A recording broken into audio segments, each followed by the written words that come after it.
We are here. We are here. We are here. Did you miss me? Did you miss me? It's your boy, the coach. I am back. I've been gone most of the week. I've been out here handling business, paying bills, getting things done. Had a little bit of a trip. Now your boy is back just in time to do exactly what I want to do all week. Honestly, this is not cap. I go through call-in shows on the weekends, and these are my favorite shows because I actually get to talk to the fans and we get to just kick it. And I'm going to tell you right now, I missed you guys. I missed you too, Tia. I missed all you guys, honestly. And now that we're back, let's just go ahead and start with the last time I was on YouTube. And the last time I was here, we just got scraped. We lost to the Rams in a very frustrating loss. And if you saw the last live, I snapped, and rightfully so. But since then, a couple of things have been happening. We've had multiple injuries. We've had reports on Trent Williams. We've had reports on Nick Bosa. Javon Hargraves is apparently threatening to be out for the rest of the year with the triceps injury. We've got some injury reports on Christian McCaffrey being out with his calf strain, which we all are fearing that it could be a potential Achilles injury, with him going to Germany, coming in for consultation. I mean, it's just been a lot, man. It's been a lot. And then right when I get back from smoozing, telling lies and killing flies, drinking at every happy hour in the world, God, these company events, let me tell you, these company events, man, if you don't drink, company events are a rough situation. And if you do drink, it's man. But I digress. And right when I get a chance to check in with the Niners again, I see a video with Kyle Shanahan apparently talking to Brandon Ayuk about his attire. The dress code. This is what we doing? This is what we are doing? Man, I told myself I was going to woosah and chill out. There's already guys in the chat right now. There's already dudes in the queue, rather, ready to start. So I'm gonna kick it to you. I'm gonna kick it to the guys. I'm gonna throw Paul in here, and we'll see what we can do. We'll see what we can do. So, Paul, talk to me, brother. Last time I was on. I gotta mute something. Hold on. I got the echo. Hold on. Hold on real quick. Hold on, George.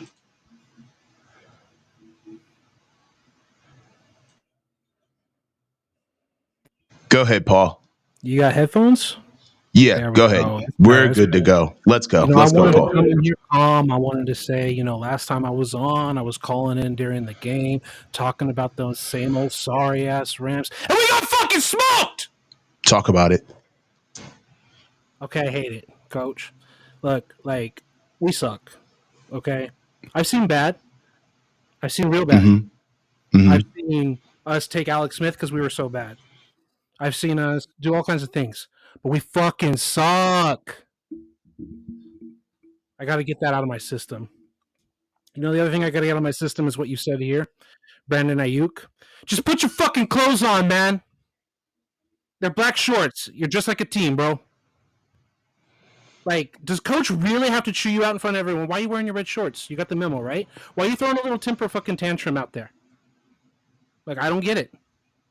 I don't get it. You want to be a team leader? What the fuck?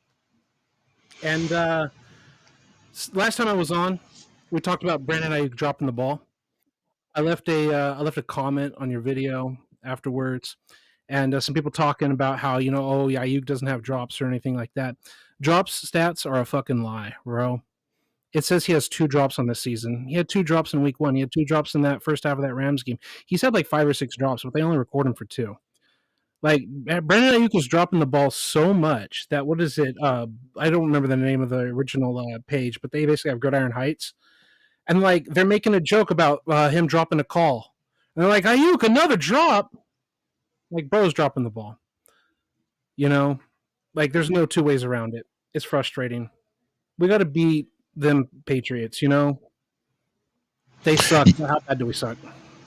Yeah, I agree. I think right about now, listening to what anybody has to say about the Niners right now is going to be problematic, to be honest with you, because the vultures are starting to circle.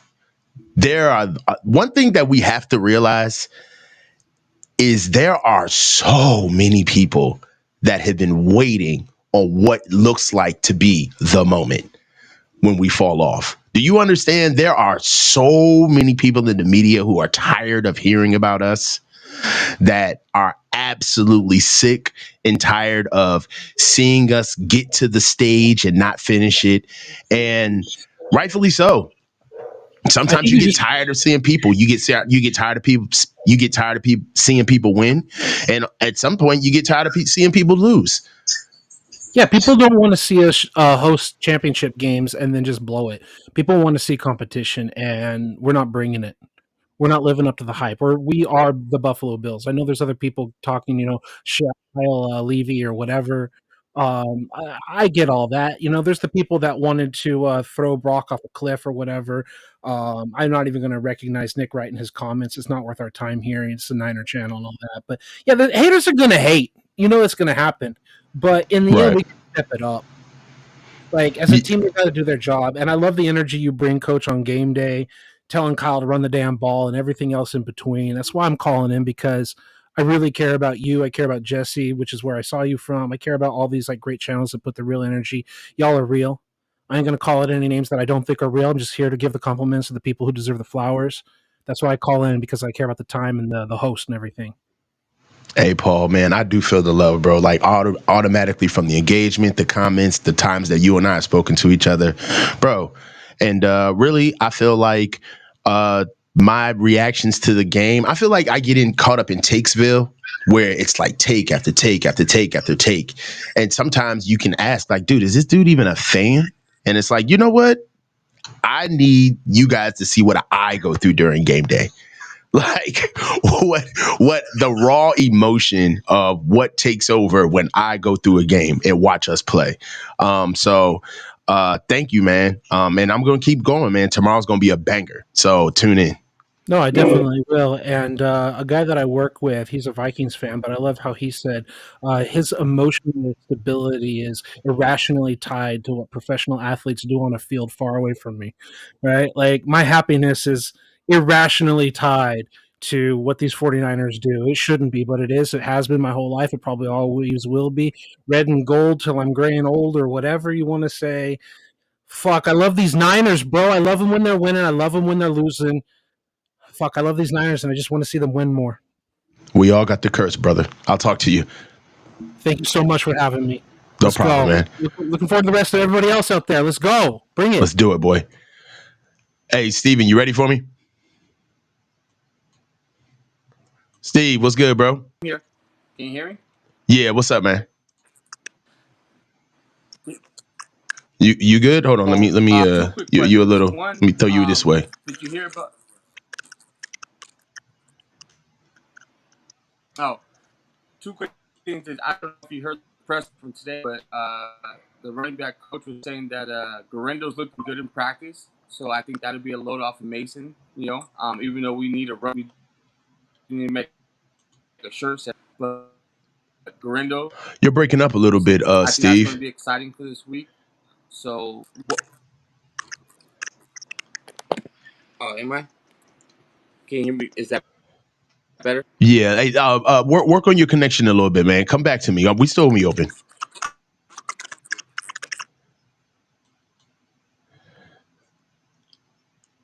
Hey, Jimmy, you ready, bro? You go ahead and unmute yourself. I'm about to bring you up. Jimmy, what's going on, brother? Unmute yourself.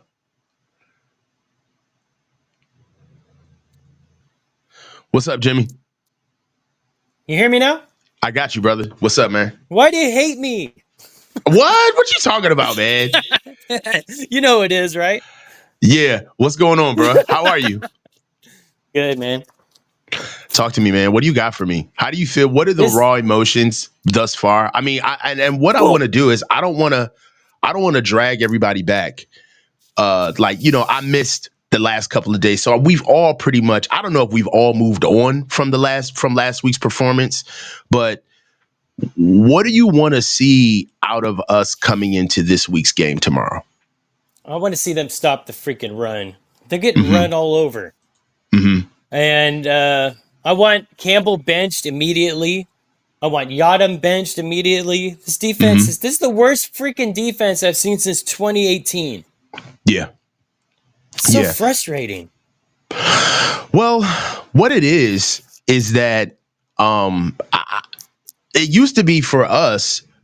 We're talking about the scheme, and I feel like right now we're not realizing that it's Jimmys and Joes, not X's and O's, man. It's the players. Yeah. It's the literal guys that we have on the field. The quality of the product has diminished. That's full stop, right? Like right now, guys who were rotational players, right? Samson Ebukam, right? Charles Omenihu, right? Arden Key, all right? Like those guys. These are guys that we would gladly take and start right now. Right now, we would take all of those guys right now and sit Malik Collins, bench Jordan Elliott, get Yatir Gross-Matos out of here. And these are rotation. Tell me I'm lying. I agree. And this is not drafting defensive linemen in the first rounds, biting him in the ass. Yeah.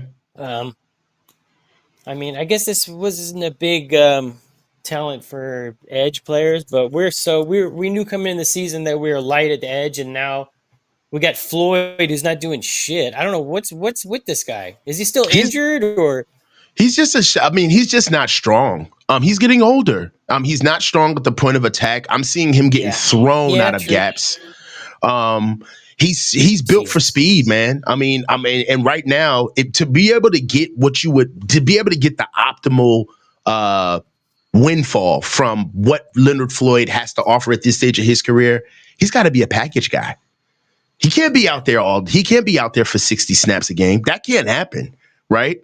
Like right now, Nick Bosa is struggling with 60 to 70 snaps a game. So what do you think Leonard Floyd is doing right now? Right? Yeah. So right now, if you think about it, a lot of these coaches got a lot of credit for the development and the guys that we had in the roster. But if there was ever a time where Coach Kasarik needed to spin chicken salad from chicken shit, it'd be now. Yeah. And I think Nick Sorensen he's calling the wrong plays on that cover one. Andre Campbell cannot cover anybody. You got to bring blitzers on that one. And why not put Fred Warner in coverage? He's the best coverage linebacker they have. Well, I think they're remarkably thin at linebacker. I was not a fan of Devondre Campbell. I talked about it ad nauseum he's just slow. He's not man. Bad against the run. Yeah, he's not bad against the run. He's not bad against the run, but he gets singled out in the pass game, right? He can't even hide in the pass game. And if you look at the Rams, there were two players that got singled out in this game on defense 100%. And it was Isaac Yadam and it was Devontae Campbell. And they Bench. got abused time in and time out every series. And Sean McVay didn't even, it's to the point where when you have that bad of a vulnerability on your defense, it's almost malfeasance professionally not to go after it. So that's where we are right now. They got to do something at linebacker, especially with Isaac Yadam too. It's bad. But Ward is not playing well either. I mean, I don't know if he's injured or he's just. I think he was having a good camp. Mm-hmm. Yeah. So I don't. They're getting beaten over the top, like Larry said. I mean, that can't happen. I want to touch on this too, Jimmy. I was there, and I was one of the first guys. I was right along with the band. Like, man, the secondary looks good. Like, they look good. It just comes to find out, man, we were watching the toilet bowl, bruh. The secondary looked good because the receivers were so goddamn bad. I mean, it's just, that's where we are right now, where there used to be a time where we were not used to be, but there is an element of our team where we can play at such a high level with the guys that we have that we are our own barometer, right? If you can't make it here, you can't make it anywhere, right? Those days are gone. Yeah. The standard is dipped, and they're going to have to fight like hell. Like, the last bit of prime that you're going to see out of Trent Williams is going to be this year. Whatever Christian McCaffrey's got when he plays, it's going to all be this year. The best George Kittle that we're going to see, if they make it to the playoffs this year, they're going to have to empty the tank for them to replicate any type of successful season this year. They're not good. No more coasting. All it is, we go up by 20, we go up by 2 scores. The boys are sitting there with sunflower seeds and their chains on with 7 minutes left to go in the fourth quarter. That shit is dead. They fucked around in the offseason. They wasted time. And now they're behind. Divas. That's the truth. Yeah, facts. Yeah. So, hey, man, I'm going to get to you, man. I'm going to get CJ up here, bro. Hey, I love the engagement, well, bro. It's me, Tommy Huxley. Yo, because I got a new phone because I threw it during the freaking Rams game, broke it. So, all right. All right. Now I know. I know Jimmy is you. All right, Toms. All right, man. Talk to you. CJ, what's good, brother? What's going on, Coach? My guy. Let's talk, bro. Come on, man. Out with it. I'm trying to figure out where to begin here, man. Okay. I don't know where to begin. I don't know if it's our overrated wide receiver core. Right. I don't know if it's our overrated secondary, including Jair Brown, I thought he was going to be an impressive up-and-coming player. And right now, Jair Brown looks like he should be riding a bench. He's playing like a practice squad level player right now. It's not only from Jair Brown's lack of speed, but it's also his confusion out there and his poor decision making that he's getting burned out there.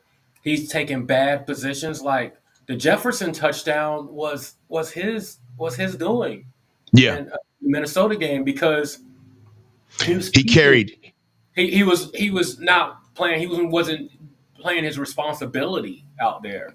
Like you got people out there that are trying. Honestly, they're trying to make plays, but the plays they're trying to make is not as what's called in the scheme or that play for that given play. And they're just you got players at the end of plays looking at each other like, oh, was that supposed to be you? Was that supposed to be?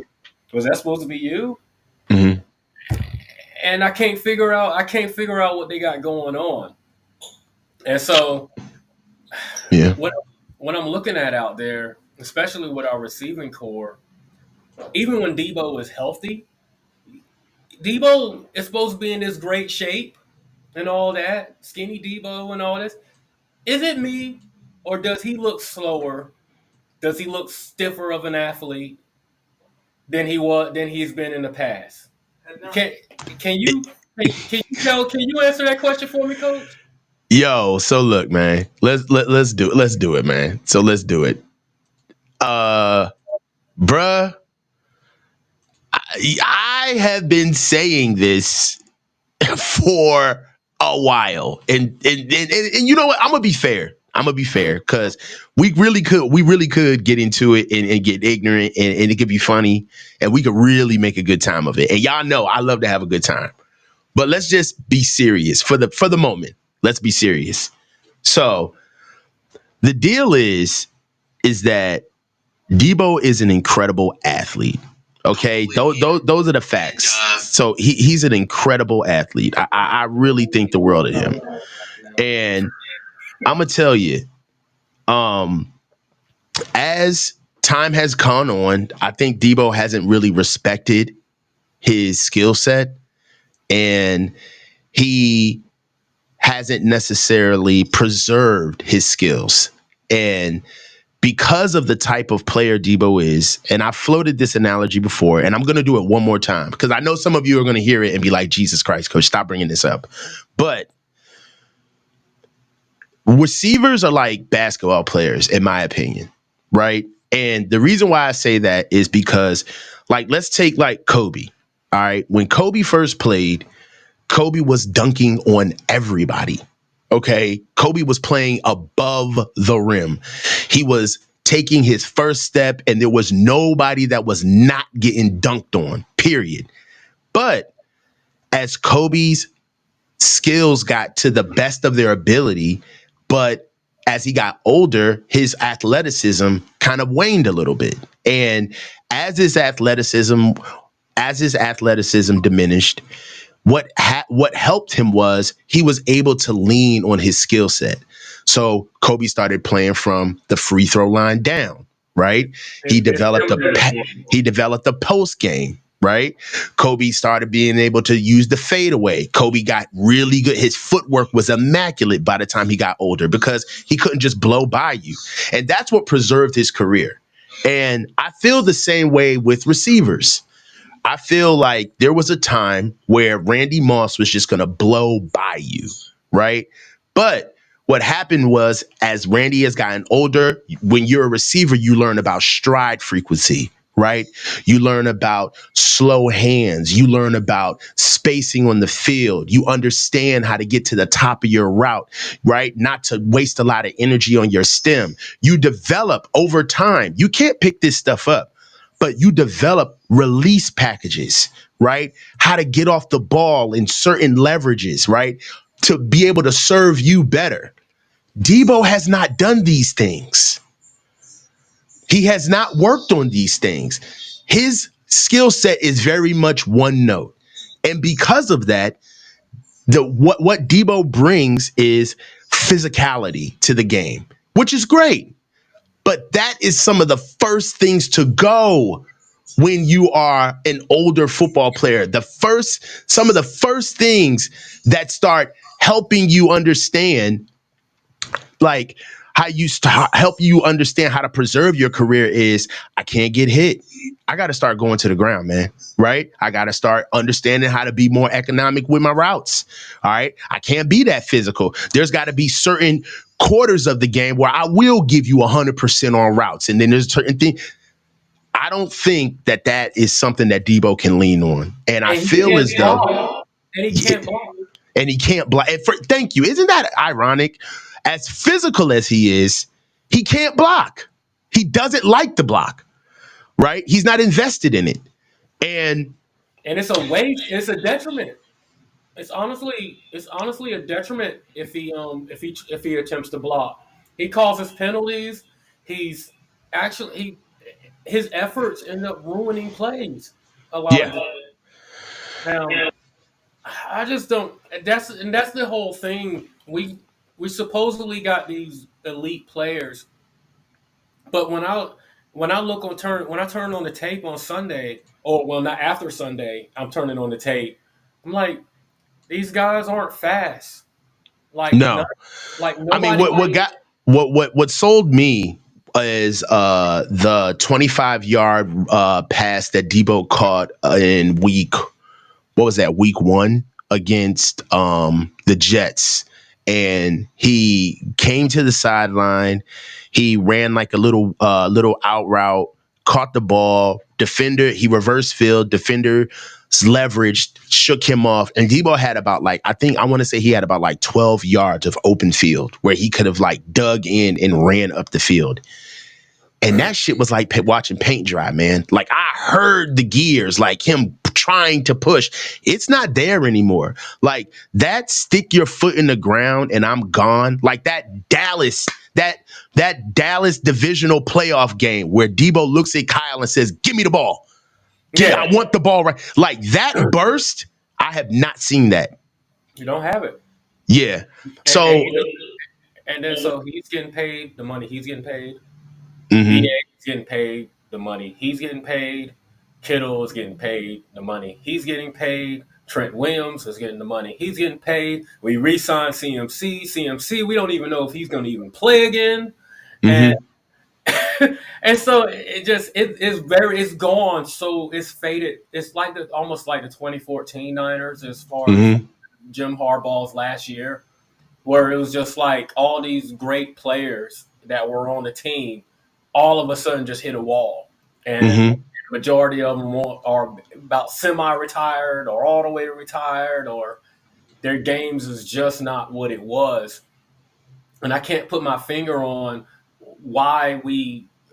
how we've gotten here. And then the thing that's crazy to see too is we come into camp every year with 10, 11 defensive linemen. We like, man, we got our depth pieces, man. They can start in other places and all this. And this year, I was looking at it like, man, we barely even got a starting lineup that can go out there, much less any kind of depth or anything like that. Yeah, I mean, look, man, the way I see it is we got to start going. We got to get back to basics. We definitely could sit here and talk about, from whence we came and, how different it is. But that doesn't really serve us, to be honest. Like having conversations about just how bad it is and just how much spilled milk is on the ground. That's cool, but that's not necessarily productive. And, I want to be able to push forward, honestly. I don't want 100% of our conversation or our content to be about, just how bad it was. I'm galvanized to see, like, is it true? Are you guys really losers? You know what I mean? Like, I want to know. I want to see you fight. Now is the time. You ever get that guy that talks tough all the time? Just that friend, right? Just an aggressive dude, just like banging on breakfast, like just always like, man, what is wrong with you? And you, in your mind, you and your friends are like, I just wonder what it would be like if, Charles hypothetically got in a fight, just to see, because we've never really seen Charles fight. Like, and it's that one dude in Kansas City that be lightweight punking the shit out of him, but on the low. But we nobody really says anything about it. Nobody really brings it up. And we all be chilling, like, we let Charles do his thing. But really, I just kind of wonder what it would be like if Charles had to scrap, and everybody who he talked tough to just, had some smoke for him. So I feel like this is the season. I feel like this is now the time where it's like, all right, y'all, y'all, you did what you wanted throughout the offseason, right? You guys had a light camp. The organization sat on their hands on contracts and contract negotiations. You gave money and bended the knee to guys that were hurt, that you shouldn't have. Now you've let go of certain players in free agency, picked up some guys that you said were plus players in free agency. And now we got to see it. We're going to see what y'all want to do. And I'm going to be very disappointed if they try to act like this is like a reload year. That's going to piss me off. If they try to act like, oh, we weren't really Guys, come on. It's not that big of a year. We will be okay. Trent just got back. Brandon's still counting his money. You know what I'm saying? So he's a little busy. Debo, he's hurt. Christian trying to sew back his leg. So, we're going to be fine, guys. So I just I'm interested to see how they're going to handle it, because as they've carried themselves as if they've won the Super Bowl for years. I know. And Debo has even said it. He's even been on a podcast. We've been elected the best team for the past 5 years. And in reality, you're like the 90 to 93 Buffalo Bills in reality. Come on. That's the reality. The reality is you got all this notoriety, got all this fame. Everybody talks about the Niners, and we still have that VHS championship. Our last championship is 1994. It's 30 years. Dog, that just hurt. My man said the VHS championship. That's cold. We are the VHS. That's cold. That's cold. The 90 to 93 Buffalo Bills. This is us. The Cowboys has a more recent trophy than us. Oh, that's so cold-blooded, CJ. Because my energy really got fully drained of this team when we lost to Kansas City in that Super Bowl. Like, which one? The last one? Yeah. Okay. It's like all my energy was almost given completely out after that, because the way we lost and how long we've been on this road every single year going to the mountaintop, and then we fell and then it's like this team to me is they're too complacent. They're too braggadocious. Even the way they come out of the locker room with the boombox and stuff like that. All of that stuff is old now. Mm-hmm. All that stuff makes no sense because you have no rings.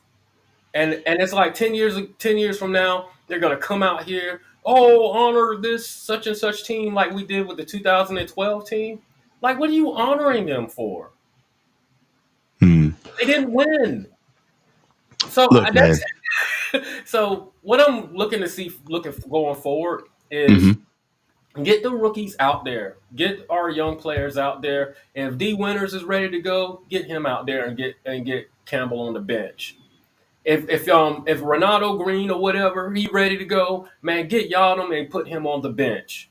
If Cowling is ready to go, I don't want to see Ronnie Bell out there. And honestly and truthfully, even when Debo and Ayuk and Jennings and all of them are all healthy and ready to go, I still want to see Cowling and Pearsall and our young guys out there and see and just blend them in and see if they can offer us something else that's different than what we got going on right now.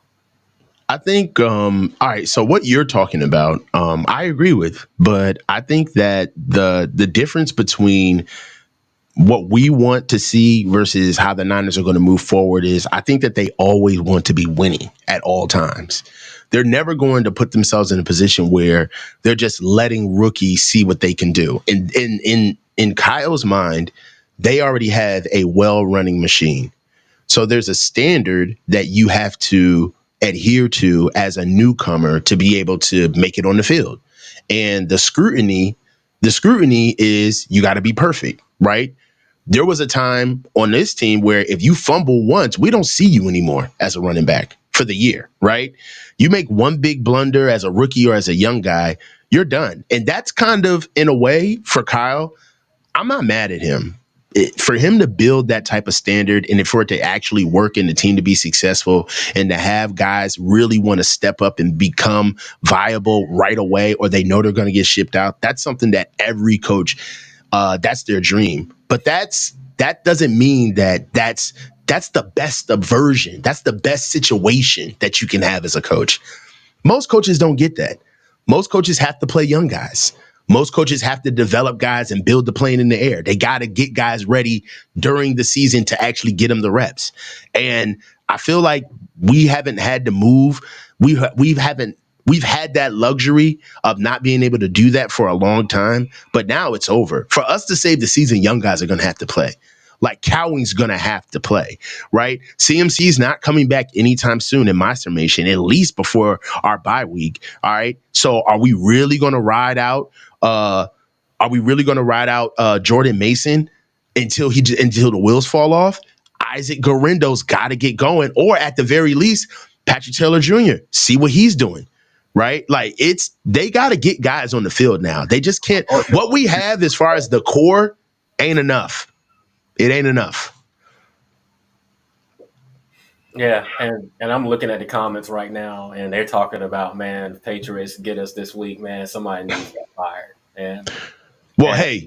Hey, I'm gonna get to that. I'm gonna get to that right now and go over some topics, man. I'm gonna get at you, bro. Hey, call in again, CJ, for real, bro. I really enjoyed your call, seriously. All right, man. And again, man, it was great seeing you at the game last year, man. And hell yeah, it was good seeing you at the Commanders game, right? We read it to each other. Yeah, man. Hey, dog, get at me, man. We'll talk. All right, man. All right, bro. So look, I'm gonna get Manhattan John up here real quick, but I'm gonna go over a couple of super chats. Primarily, some of them are probably his, but let me go over 1999 Manhattan John. Wasn't sure if you were driving to Santa Clara to wreck shop after that loss. Nah, man, I was in the Midwest, bro. Tommy Huxley, formerly known as Jimi Hendrix. After the Lambs game, I needed purple haze. Not even mad at that at all. So did I, and I did. Brother Bob, Kyle Levy, Brother Bob, my guy. Coach, been too long. Take my money. Kyle Levy equals overrated trash. All right, bro. Hey, you've been on this tip for a while, bro. You've been on this tip for a while. So look, there's a couple of things that I want to go over really quickly while we're here. And it's just some things that I think that we need to pay attention to, right? And some of these are the keys to the game, bro.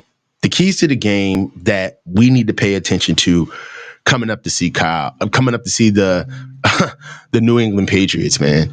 And I feel like these are things that are just not even keys to the game for the Patriots, but these are things that I just see that are systemic, and they're going to be here for a while. So one off the rip, man, is we got to be able to stay healthy. Like, we're talking about it, and it's to the point where the guys seem as though that they're like dropping like flies, bro. All right. And we got to fix it. All right. Guys have to start taking care of themselves a little bit better. And I don't even know what to say about how they change that. But if we don't stay healthy, like, we don't have the depth, right? We don't have it. Right. So staying healthy is something that we're just going to have to need to stay on to throughout the entire year. And honestly, a little bit of that is building your depth during the season. The younger guys are going to have to play. OK, establishing the run game. We can't start the game like we did against the Rams, where we go first drive, 3 and out, 3 passes in a row. No, we're not there yet. We got to run the ball. All right. And we got to run the ball often, and we got to run the ball early. Right. It's something that we got to stay on top of, and it can't falter.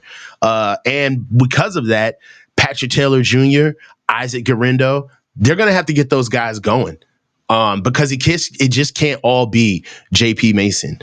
The next one, cut down on penalties. It's getting ridiculous.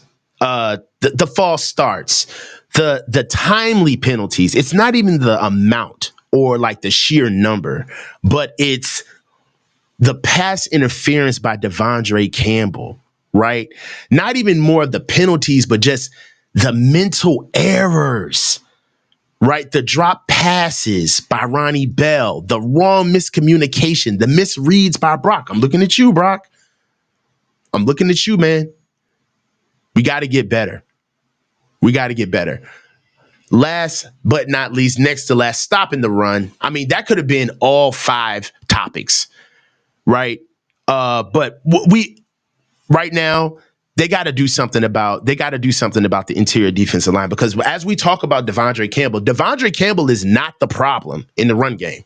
He's actually stout in the run game. He's a good defender in the run game, right? But I'm gonna tell you, man, Javon Hargraves, before he was here, he was struggling. Nick Bosa, struggling. These are facts, man. Stopping the run is huge. It's huge.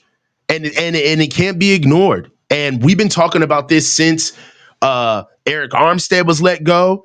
They couldn't stop the run last year. Right?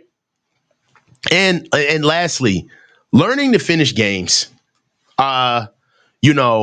Special teams, man. The punt return that we could talk about the drive that put the Rams up at the end of the game, but it was the 30-yard plus punt return that killed us. We are always finding a way to lose the game through special teams, or at least impede our win. At the very least. We can't catch punts. We can't field punts. We can't get the punt off. We can't block punts. I mean, come on, man. We can't keep it from being blocked. I was there for camp. They don't spend a lot of time on special teams. They just don't. It's the facts. They don't. And it's disrespectful because they should.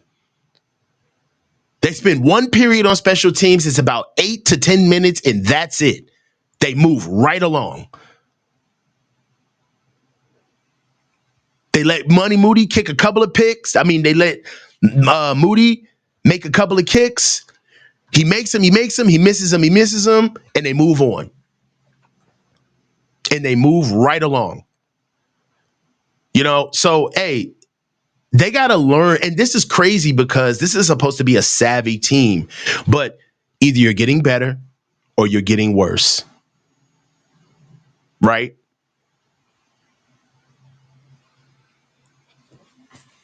Did we get worse over the offseason or did we get better? Only they can answer that. Right?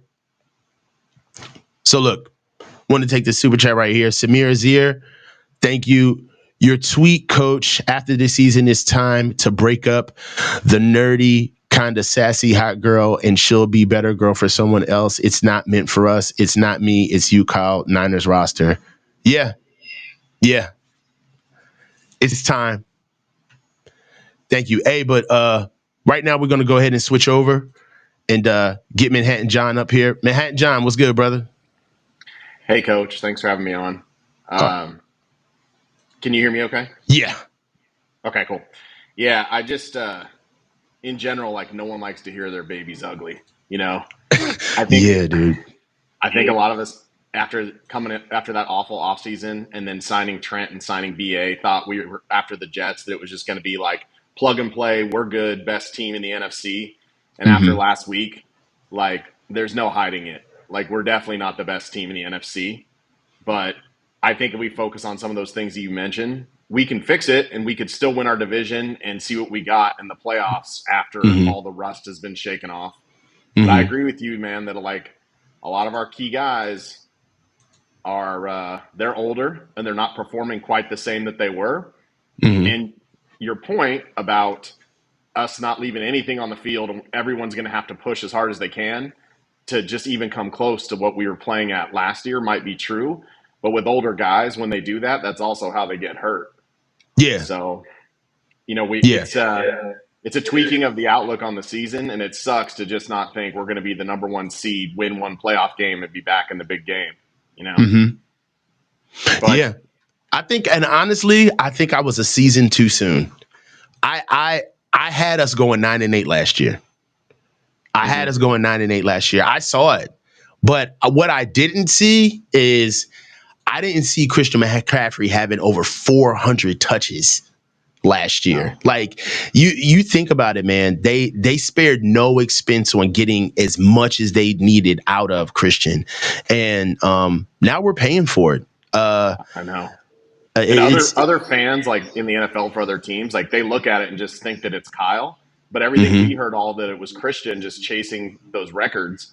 And when you put the records he was chasing in front of other NFL fans, they're like, really? He got that many touches to try to get the most consecutive touchdowns per game, or he got that many touches to be Offensive Player of the Year once. And I was trying to explain to him, look, dude, he had never been in a situation this good before. So he was trying to capitalize on what he could, but There's like, so basically his career is going to end, and he tied the record for most consecutive touchdowns. And I was like, yeah, maybe.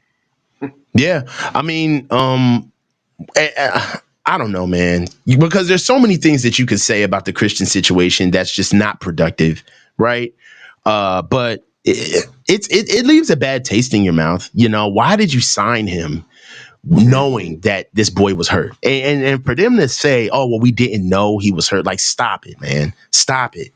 Like, this guy came out on the field. I was there when he was in camp, bro. Like, he barely practiced. He was there for a couple of team periods and was out. Didn't do anything individuals. Like, these guys don't have individual periods, you know? Like, it's just, there's just like a lot of like, you can see like the fruit of the labor, like almost kind of like how BA is like a problem child. Like, I didn't see this coming out of him, honestly.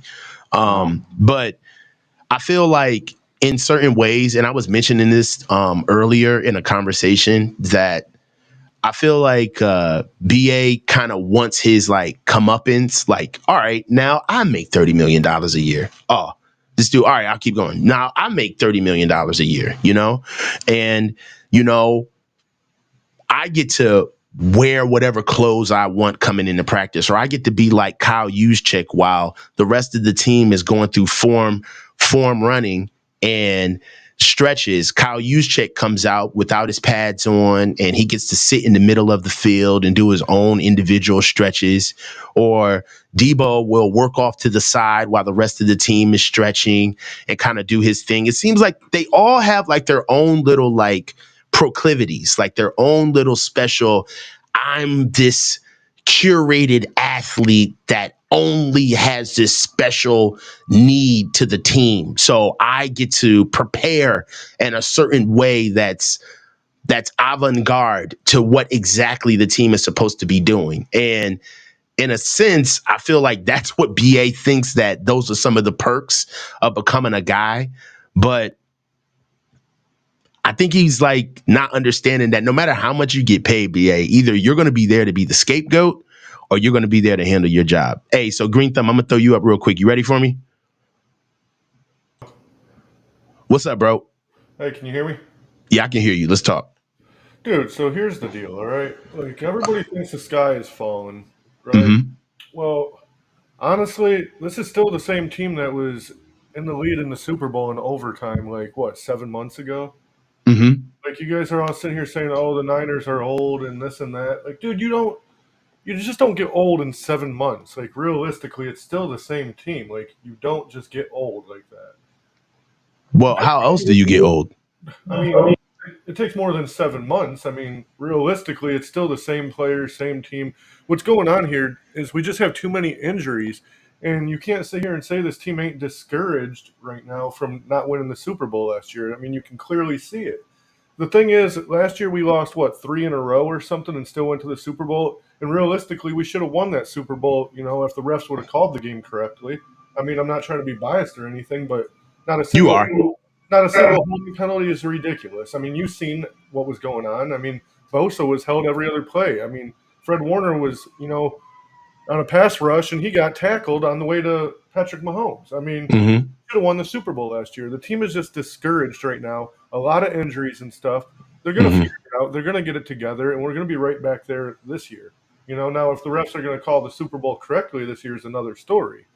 But, I mean, everybody just has to relax. I mean, let them just find their niche. I mean, there's a lot of going on in the offseason, a lot of stuff happening, a lot of discouragement and stuff. It'll all click, dude. I mean, we're not going to go undefeated. We're not the Miami Dolphins, okay? I mean, it is what it is. Like, deep breath and just watch the season play out. You said a lot, and you seem very galvanized around your words. So I'm gonna be silent. I'm gonna be nice. Green, tell me where the change happens. What do you see now about us not being able to stop the run? The receivers are not getting open. Okay. We've got one viable starting running back. We have not generated any pass rush with the defensive line that we have now, and we've already incurred more injuries.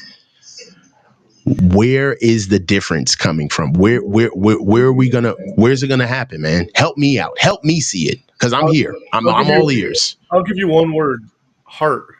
Like that's all it is heart. Like right now, their heart's not in it. Like that's all there is to it. I mean, and on top of that, our defense is just playing so sketchy. I mean, I don't know if it's the change of coach every single year on defense or what's going on with the defense, honestly.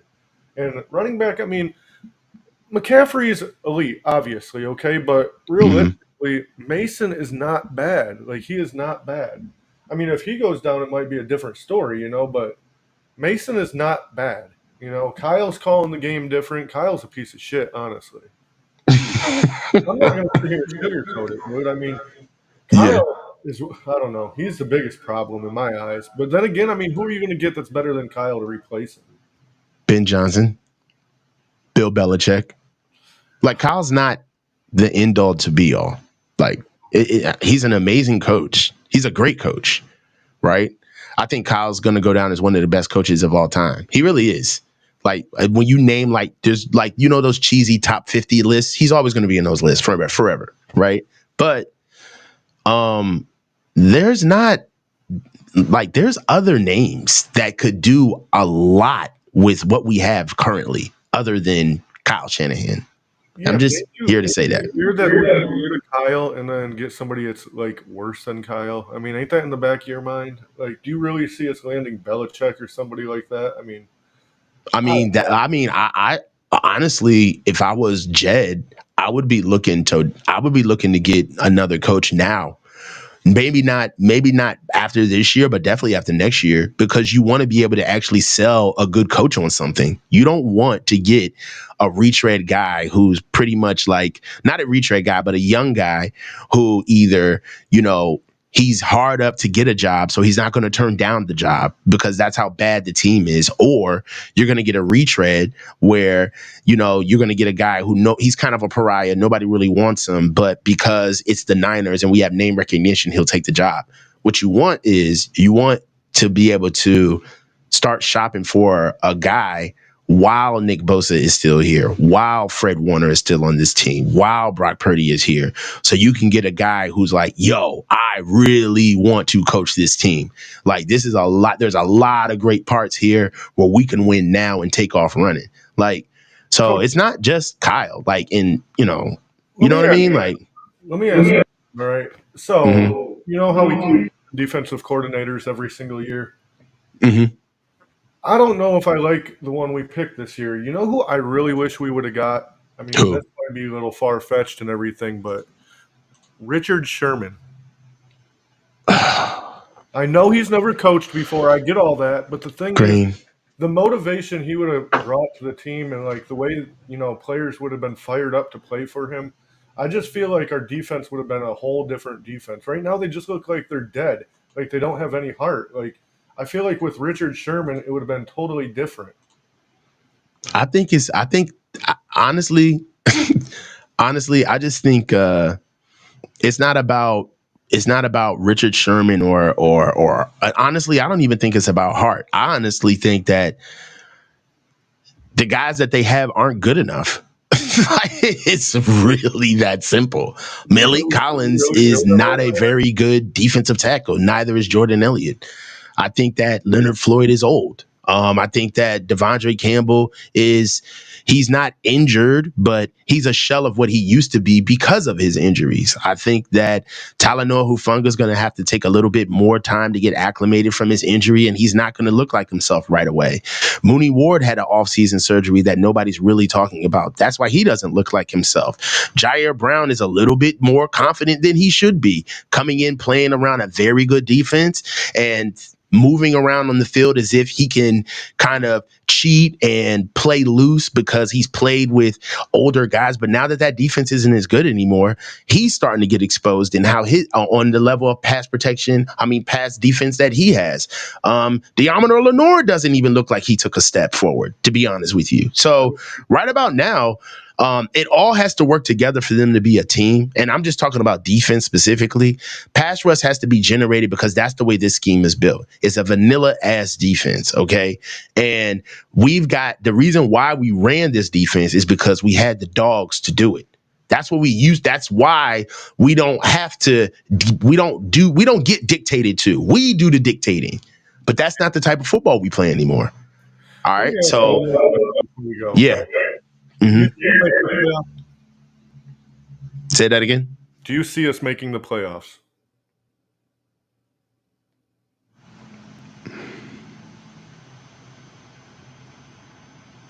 No. All right, check this out. I watch you every single time you go live, right? Right. Right here on this live right now. Let's put just a friendly dollar on it, okay? Just me and you. Okay. Okay? Friendly dollar. I say we make it at least to the championship game this year. I'll bet you 100 on it. I'll pay you 100. I'm not going to go that route. I mean, a friendly dollar is fine. Oh, a friendly dollar. I'm sorry. I thought you meant like a dollar amount. Yeah, a friendly dollar is cool. Yeah, you know what I'm saying? Just a friendly dollar. I say we make I got it to you. the championship game. Dude, it's week 3, okay? Well, going into week 4. They're going to get it together, dude. I mean, they're going to get it together. We're going to come back from injuries and stuff. It's all going to start clicking. I mean, it's going to take time. We got a rough schedule ahead of us. I'm not saying we don't. Yeah. They're going to figure out a way to start squeaking some wins out here. Well, and you said it, squeaking some wins out is right. Like literally squeaking some wins out because in the playoffs last year, I mean, we squeaked every single win out. I mean, realistically. Yeah, but that's because we fucked around. You see what I'm saying? Yeah, we have self-inflicted situations along the entire way that we have not had to fucking pay for because of how much talent we've had. Yeah. Right? So we've had, the thing about the Chiefs is that not only do they have talent, but they've got process. They fucking execute. And luck. Yeah. Well, yeah. Yeah. Yeah. I mean, some would say we lucked up on Brock Purdy. Oh, 100%. Yeah. So, hey, man. I love your calls, bro. You got to call in more, bro. Oh, I definitely will. All right. I'll talk to you, man. All right, buddy. All right, bro. All right, let's get some super chats in real quick, man. That was a good call from Green Thumb, man. I like the fact that like he stood firm on his convictions, right? No matter how he came off, and I like that. Most of us, we kind of like we get into groupthink, but every once in a while, it's good to just hear like the pure fandom of it all. Samir, Ezra, thank you, $2. Maybe too old to reclimb the hill. Yeah. Yeah, and that's what it is. It's reclimbing the hill. We start at the bottom like everybody else. And so we got to get prepared like everybody else. Manhattan John 499, thanks, bro. If they can figure out the defense and not fix anything else, we'll be good for a deep playoff run. All right, but that means that we got to do something about BA in the passing game. Brandon Ayuk's got to come back. I mean, there is a track where all of this comes together, right? We still don't have Ricky Pearsall, right? We got to see what what Jacob Cowan's going to give us, right? Isaac Guerindo's got to get ingratiated into the offense, right? We still have Dre Greenlaw, the possibility of Dre Greenlaw coming in at the end of the year. Like these guys have reinforcements coming. Right? Christian McCaffrey, we got to see what he looks like after the bye week. In my opinion, after the bye week. He could be sooner. I don't think that's realistic, but I'm being honest. So there is a track where all of this stuff comes together. These guys get better as the season goes along. And we can look back at this stuff in week 8 and say, you know what? God damn it. It took us 5 weeks for our training camp. Week 5 was what we had to do to get through camp. So the first 5 weeks of our season was camp, right? So there's a way, and I've been a part of teams where I thought we were cooked. Like I'm on the sidelines looking like we are some shit. Like, and we brought it together. We brought it together as the season went along. And then also, I hate to say this, but attrition matters, right? Injuries, other teams going through things, right? Us, the Chiefs may not be the Chiefs by the time we see them, and we may be the hot team. It's all about who's hot from week to week, who's in the best position from week to week. You can have a team that could be a world beater in 1 week. They come through, have a body bag game, lose 1 to 2 guys, and then all of a sudden the wheels start falling off, right? So one thing I can say that can be a saving grace And I know this sounds kind of like cliche, but it's good that we're hitting rock bottom, so to speak, right now. At least we know how bad it can get, right? So right now, if we're the guys kind of taking on all of the injuries early and crewing the losses, trying to figure out what we're going to do, getting Trent Williams back, getting BA back into speed, finding what we're going to do with our pass rush, I'd much rather be dealing with that stuff now. And then hopefully we could be bounced back from this stuff later on into the season. And then we smooth out into the year, right? Or this could just be gloom and doom the entire way. So it's all about perspective, right? Because injuries happen, but you got to get better. All right? You're going to rehab. You're going to respond. All right? So these guys do have championship medal. They just ain't won shit. And they fucked off the offseason. There's no other way to put that. There's no other way to put it, bro. Own it. Own it so we can move on. You know what I'm saying? Not own it because I want you to feel bad, but own it so we can just get over this shit. You ever get in an argument with somebody and it's like, you know what? It ain't even the fact about what you did. It ain't even what you did. It's the fact that you just won't simply admit that you fucked up. Can you just admit you fucked up so we can move on, please?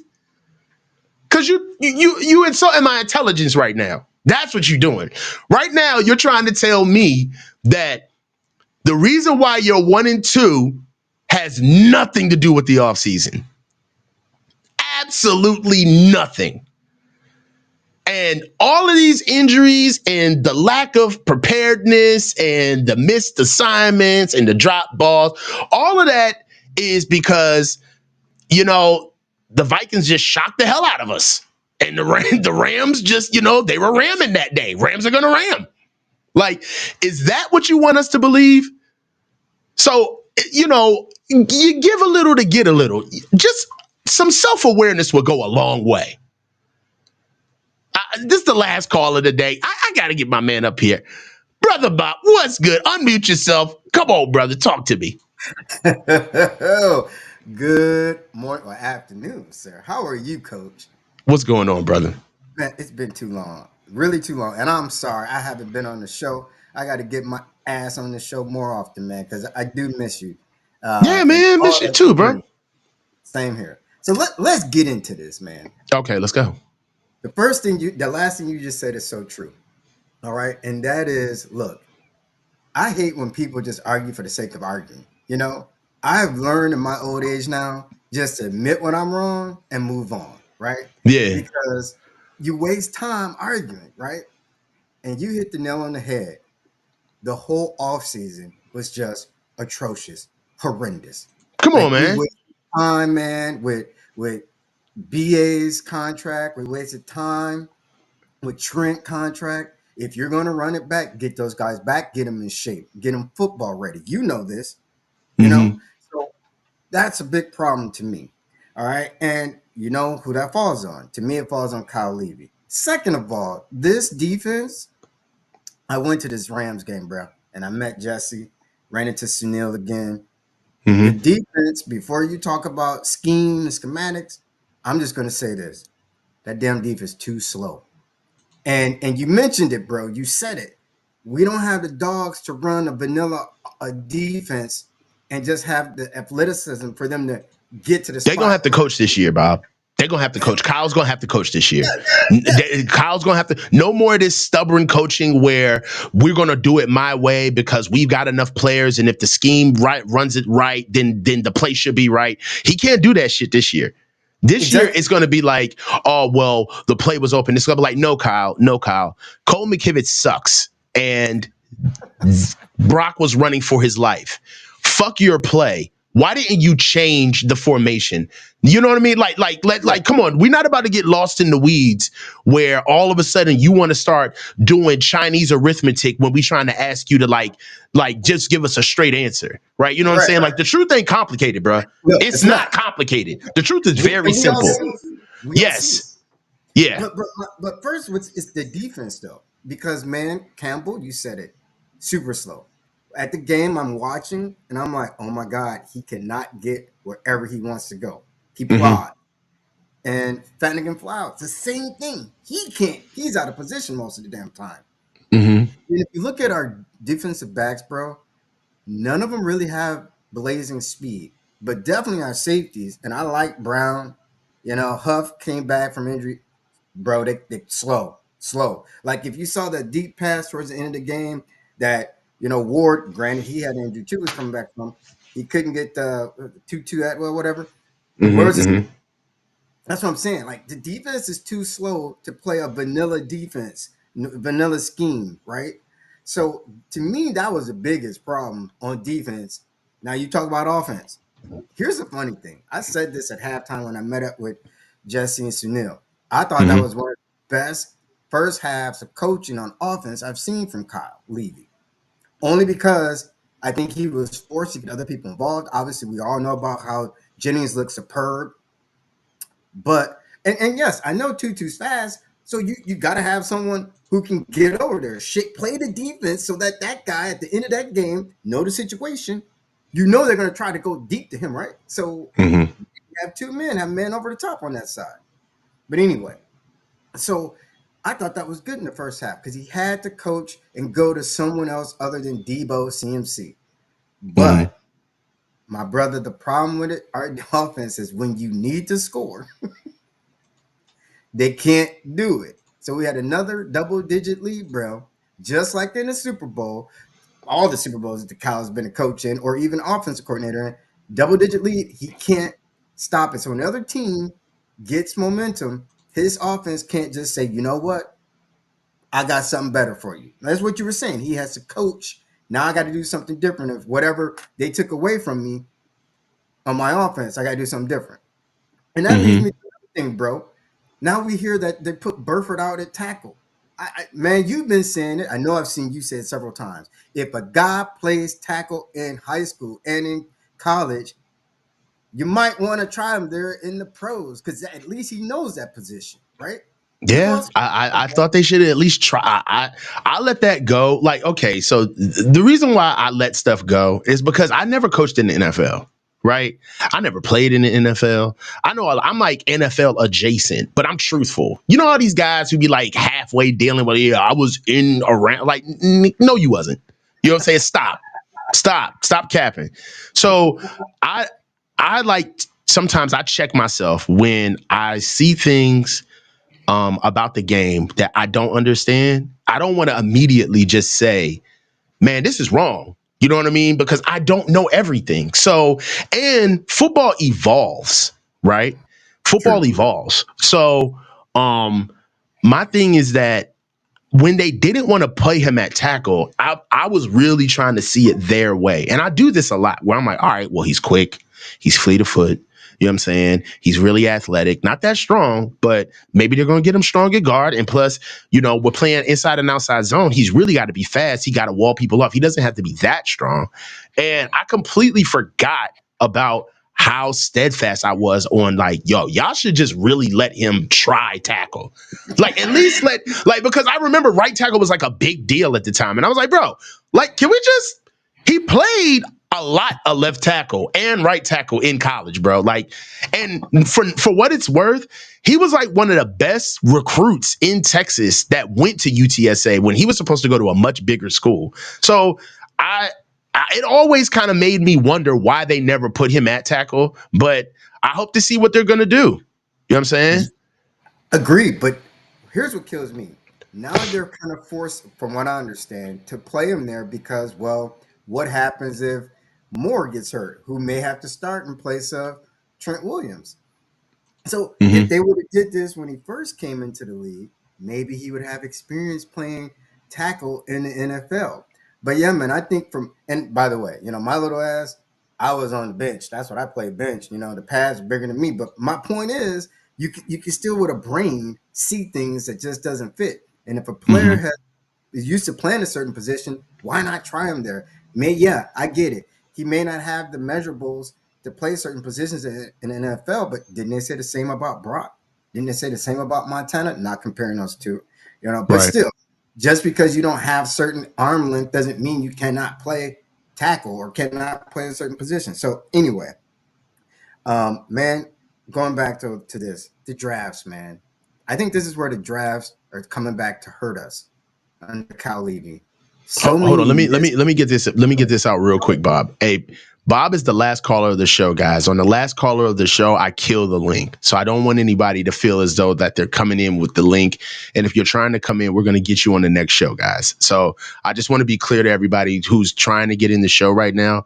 Bob is the last caller of the show. And once I get the last caller, I kill the link. So sorry about that, guys. Those of you who are using it, just to be clear. Go ahead, Bob. Oh, all good, all good.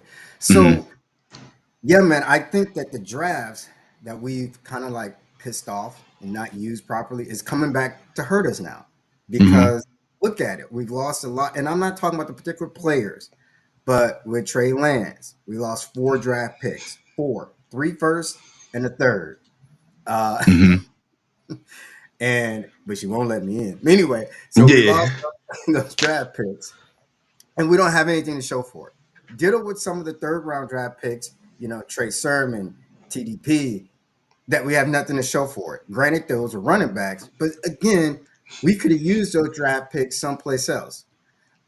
So Yo, I love Steve-O, bro. Like, really, man. Yo, his aggression, dog. I love it, son.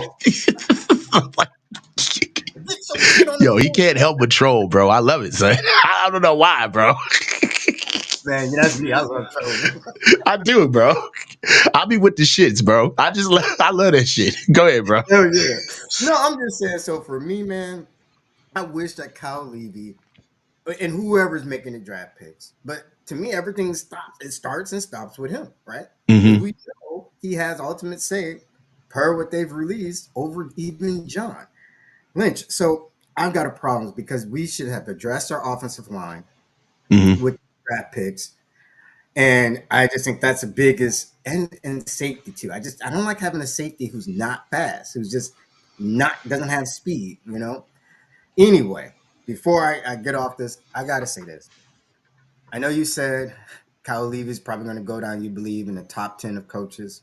No, I say like top 25. Like, he's done a lot, bro. Like, that's the problem. The problem is that we're not getting exactly what we want for him. But from the outside looking in, there's about 29 teams, at least 25 teams that would take Kyle as a head coach right away, right? But I don't think that they see it holistically. Like, I feel like Kyle is kind of like John Gruden in a sense.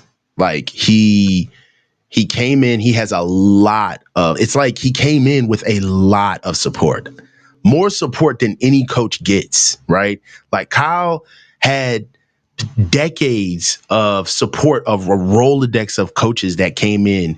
And not only that, but he had his pick of the hottest young guys that wanted to coach. Even when Kyle wasn't a head coach, he was coaching around some of the most brilliant minds in the game at the time. And I know because he's had the name recognition, he's always been touted as kind of like the leading SME, subject matter expert, if you will, on it. But as time goes on, I mean, Sean McVay has already won. Like, what we talking about? You know what I'm saying? Like, what are we doing? Matt LaFleur is building his team down with the Packers. Like, I don't know, man. It's like, I gotta see you do it again, brother. Like, and that's my point, Coach. That's what I'm saying.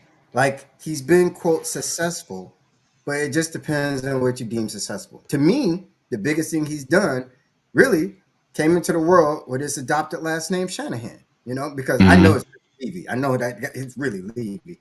Because I'm telling you, man, if you're given that silver spoon, he's around. He's been around the NFL since he was like 5 years old or whatever. And so he has all the chances and opportunities. And he had the blueprint by his father.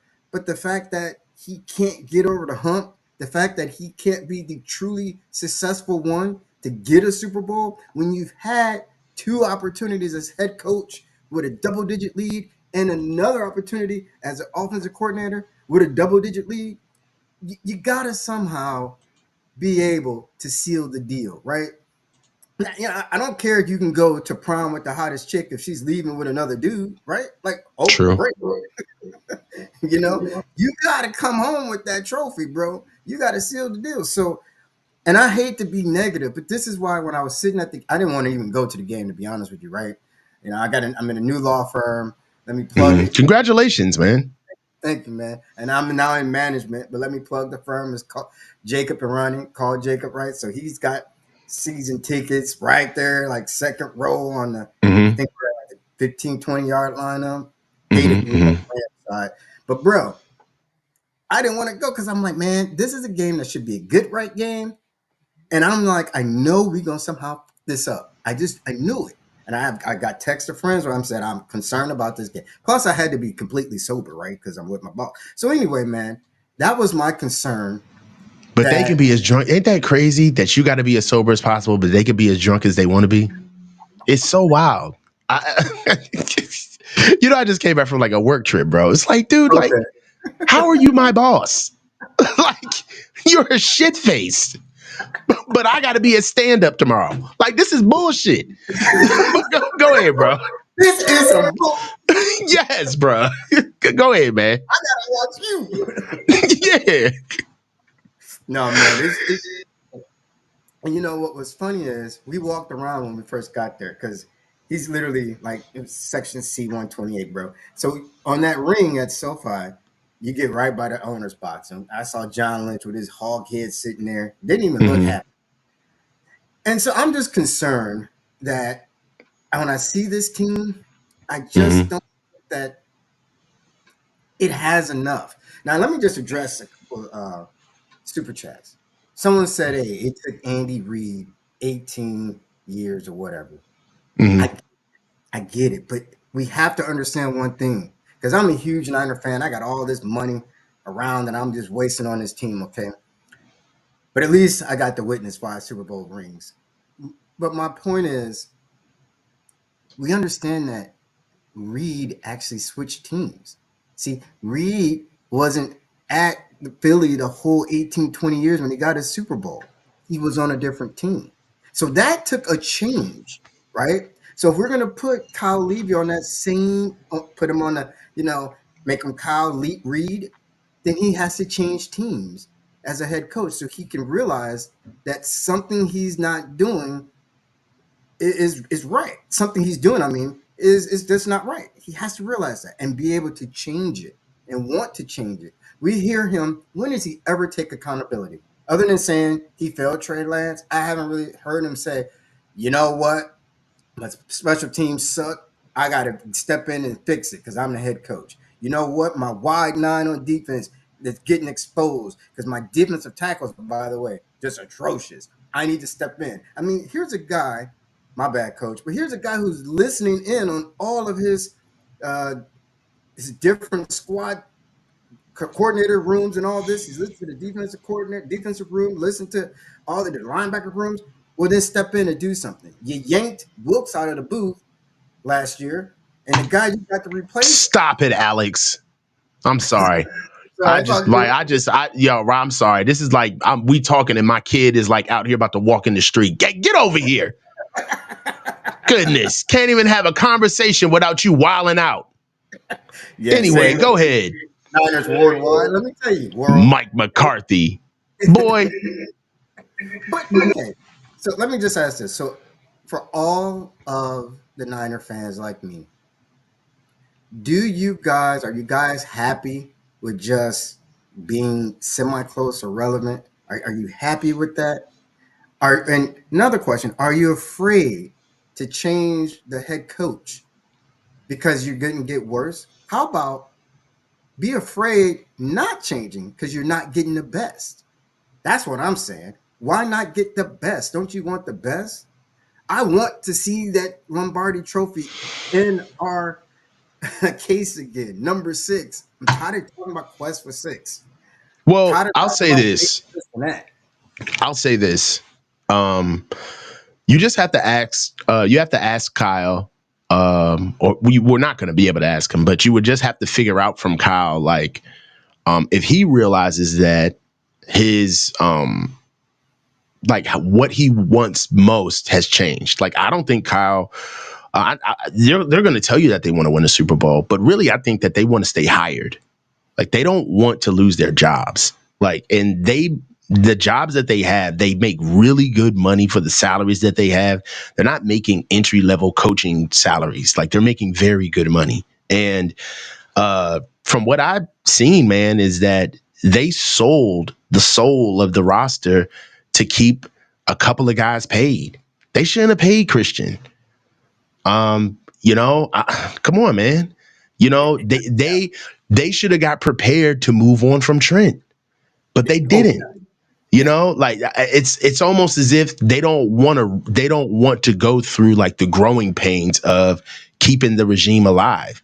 And you're going to have to go through it anyway. You're not going to be good all the time. So either, why wouldn't it be smart to get prepared for the lean years, right?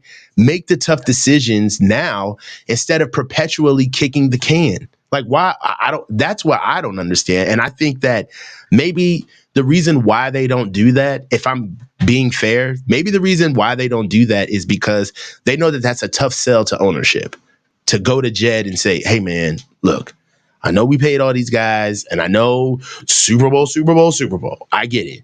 But it's not realistic. Like, we got to let go of Trent. Like, this year, we're going to have to get some guys ready. And, right, like, it's like the tough decisions that needed to be made. I feel like we kind of like get pushed off the plank to make decisions instead of making them ahead of time, being proactive, understanding that what we can do. Like, I don't get it. Like, even the moves that we do make, there's always like built-in culpable deniability, right? Like, it's like, we can't never get one player. We got to get another player down the line in the draft, right? We can't, it's like, why? What are we wasting all of these opportunities for just to make sure that the one opportunity works? Like, what are we doing here? They put way too many eggs in one basket, right? And I don't understand it. I never will. But the only thing that comes to me is that they don't want to they're trying their best to stay hired. No, you're right. That's it, because it's not winning football, what they're doing. No, you're right. You said it earlier, man.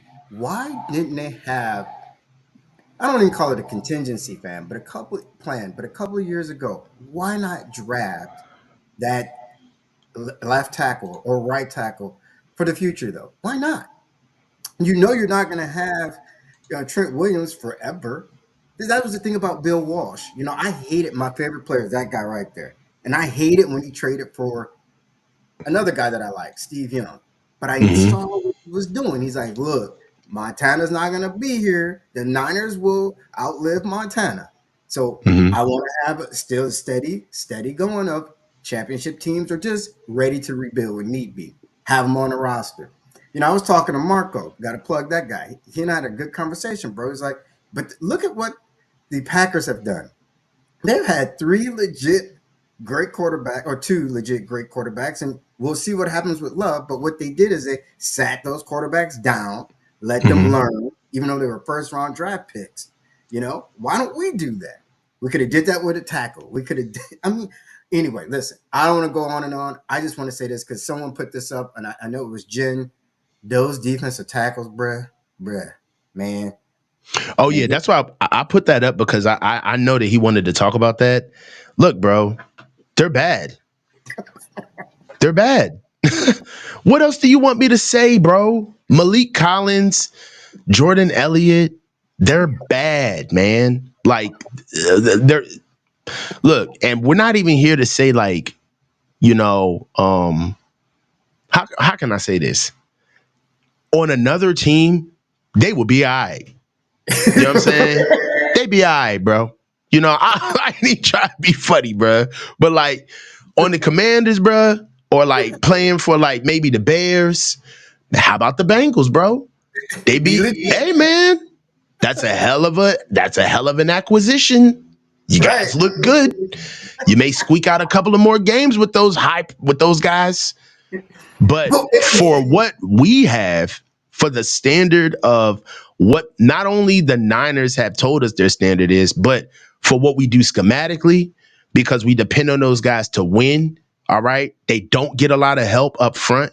All right. For what we do traditionally with, look at what we had in there. Even Javon Kinlaw. I spazzed on Javon Kinlaw in week 1. But hey man, you can't coach 6'6", 300 pounds. You can't coach 6'9", 300 pounds into DeForest Buckner, 6'9", 6'7", 300 pounds, 295 pounds into Eric Armstead. You can't coach that. No, You you're can't right. coach that. And I understand that seemed like really trivial when me and Jesse actually brought this point up together. But when I saw the team in person, I've seen the team in person many times, right? And there's nothing like seeing them with your own eyes, right? Like you can see them through television. That's cool. You can watch the games. That's fine. You can watch as much film as you want. But if you don't look at them with your own eyes, you're not really going to understand like like the tempo of the team, like where they are. And I've seen them in person in 19. I saw them in person in 20, 22. All right. I saw them in person last year and I saw them this year. And when I saw them this year, the first thing that I said was, they look small as hell. They look small, like across the board. They look small. They're a smaller team. Right. Yep. So, And let me say this real briefly, and I want to get your comments on this because I saw it in person just last weekend. And the problem is the linebackers can't clean up. They can't get there quick enough and clean up the mess, especially without Greenlaw. So you see people just go right through our tackles. And I'm talking about Williams, who went to Notre Dame like me. But I'm like, he's not a big dude. I mean, he's got some speed, but there was holes, right? And I was just like, wow, right up the middle. And then the linebackers, except for Warner, can't get there. And I'm like, oh, Jesus. Or they get there when he's already picked up 4, 5 yards, 6 yards. I'm like, man, okay, that's not good. So you're absolutely right. And here's my thing. Going back to the D-line, though. I'm sorry. And I like this guy. I've got 2 of his jerseys. Even though he may disagree with me politically. But Bosa has to step up, man. I'm sorry. When you look at TJ Watt, who does he have with him on that line? Someone tell me, who does he have with him on that line getting pressure to the QB? Watt takes over games. If you single him up, he will get past you. If you double him, he will get past the double teams. Okay, so I just want to know, why can't we do that with Bosa? Is it because of the wide nine? I mean, I just don't it's why he understand. likes it so much. It puts him, it's really a pass rusher's defense.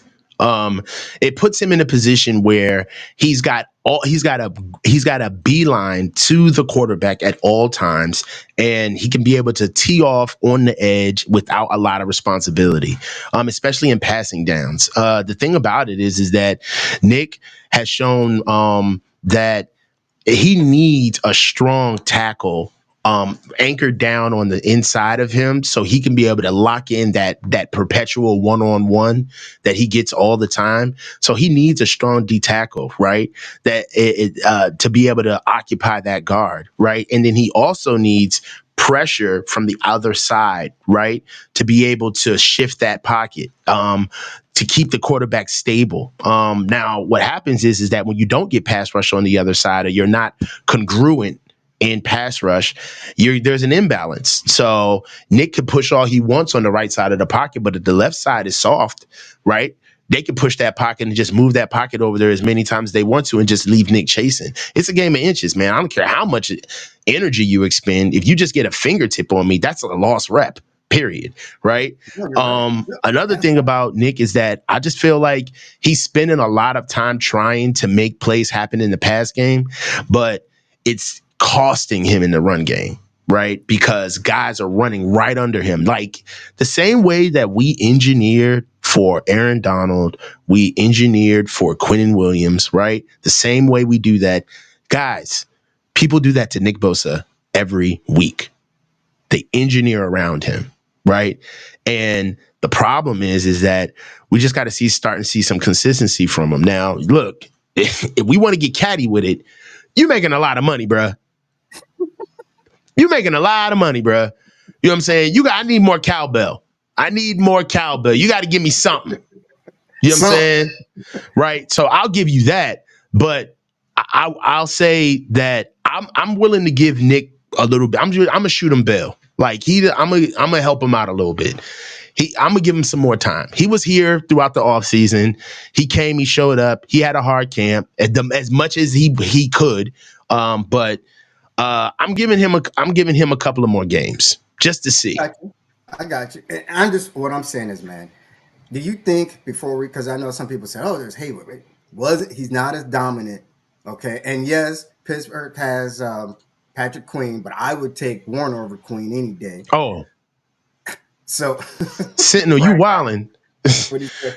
Nah, go ahead, man. I'm trying to get my channel knocked down. Come on, man. Go ahead, man. But yeah, man, yeah. Do you think it's the wide 9? Do you think we should abandon that? Because I know it's yes. Okay, all right. Yes. Football ain't about what the best of what you do. Football is about having a skill set around you for you to be able to contemporaneously get the job done. Right. I understand that we prepare. But when I coached, I used to think that preparation was actually going to matter. It matters in the sense that you're doing all of that shit so it can be built into your muscle memory. Because once you start playing football, once the bullets start flying, you're going to be able to need to call on your skills in the moment. You got to be able to actually build a game plan and adjust, right? Nobody cares about what you did all week. And I'm not even talking about fans. I'm talking about players, right? Yeah. Players. I've had guys look at me in my face and be like, Coach, I don't give a fuck what you taught me in the shoot 3 days ago. This motherfucker using some new shit. So you better tell me something, man. That independent hands bullshit ain't working, bruh. You gonna have to tell, hey, you the coach. I'm letting you know. That shit don't work. Yeah, you wrong. So that's football. You know what I'm saying? That's Travis Kelce running into Andy Reid on the sidelines during the Super Bowl, right? Man, fuck your game plan, bro. This shit ain't working.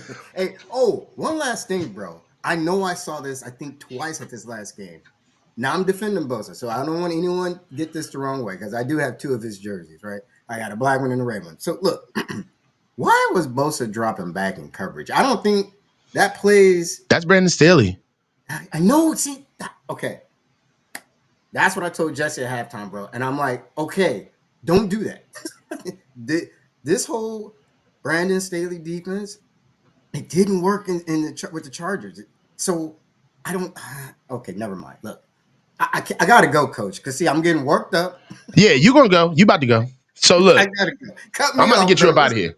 I'm gonna get you up out of here. All right, bro. So look, call in again, man. Rob, I love you. It was a great call. We're gonna wrap again.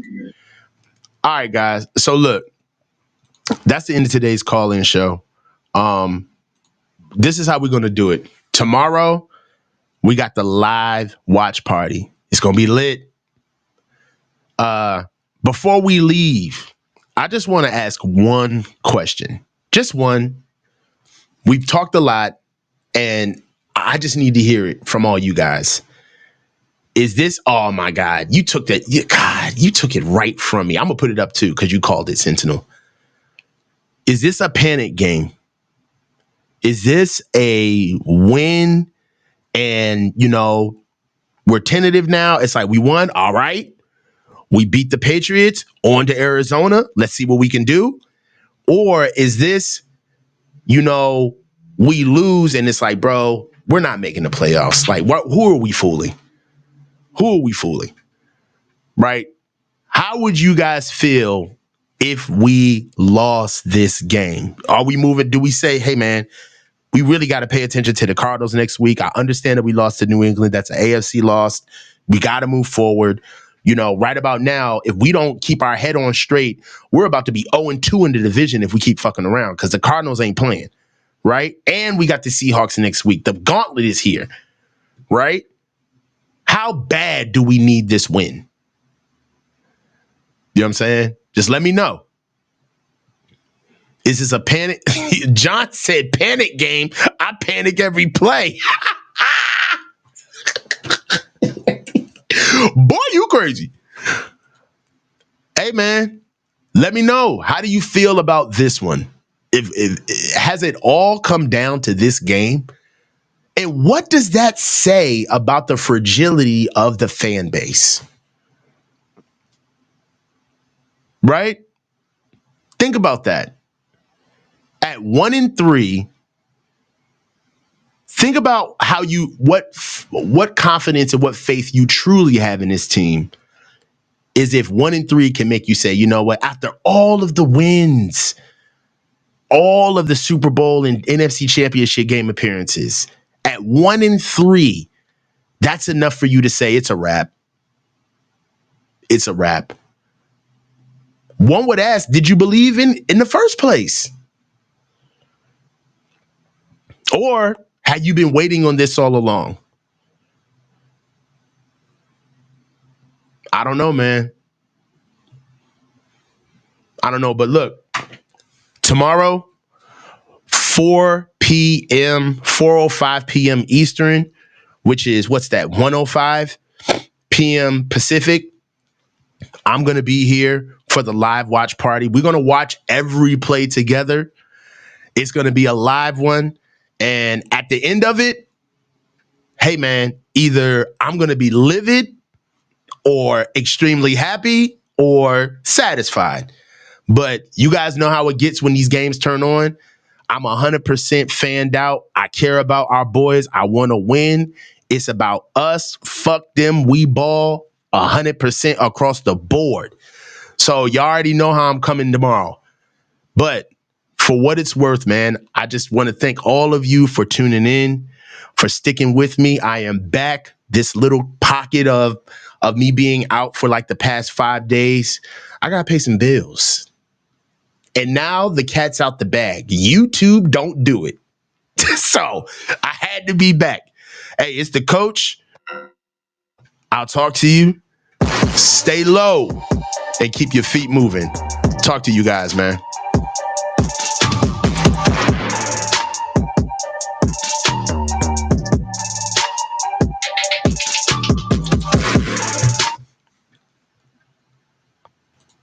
Oh, we got some super chats to read. You thought I was gone. You thought I was gone.